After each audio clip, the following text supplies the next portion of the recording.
Dear students, in previous classes, I told you about two kinds of adaptation on the basis of living habit and on the basis of eating habit. In this class, let us start learning adaptation based on living habits. Dear students, you know the natural home of an animal is called its habitat. An animal can be grouped into five major groups based on their habitats or living habit, and these five main groups are terrestrial animals, aquatic animals, amphibious, arboreal, and aerial. Let us see one by one how they adapt themselves according to their habitat. First, about terrestrial animals. Animals that live on land are called land animals or terrestrial animals. Examples are tiger, lion, elephant, cow, rat, yak. These all are the examples of terrestrial animals. They usually have legs to move on the land. Most of them breathe through their lungs. Now, aquatic animals. You know, animals that live in water are called aquatic animals. Fish, turtle, crab, octopus. These all are the examples of aquatic animals, and most of the aquatic animals such as whale and dolphin breathe through their lungs. Others have fins or limbs suited for swimming. Now about amphibious animals, or it also can be said amphibians. Animals that live both on land and in water are called amphibians or amphibious animals. Frog, toad, salamander, snake. These are the examples because all live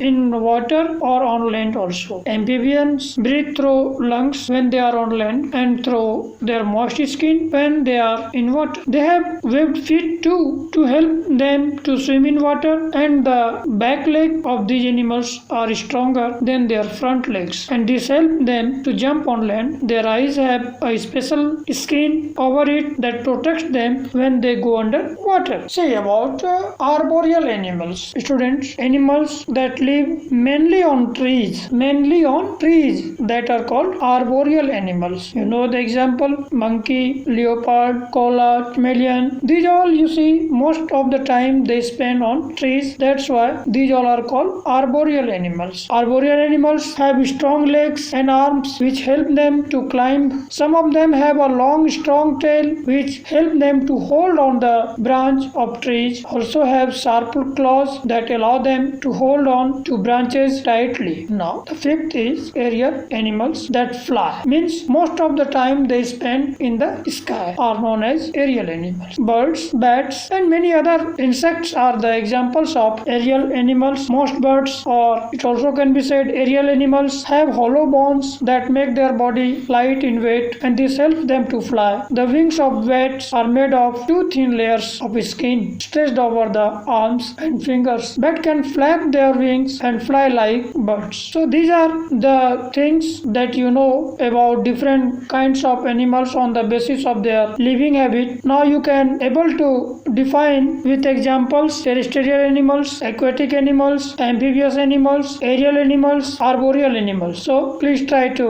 write and remember the definition of these different kinds of animals on the basis of their living habit before next classes. The important things that you should know, that all the times you should keep it in your mind: bat is only the mammals that can fly. Once again I am repeating you, bat is the only mammals that can fly. In the next lesson we will learn about adaptation based on eating habit. Thank you.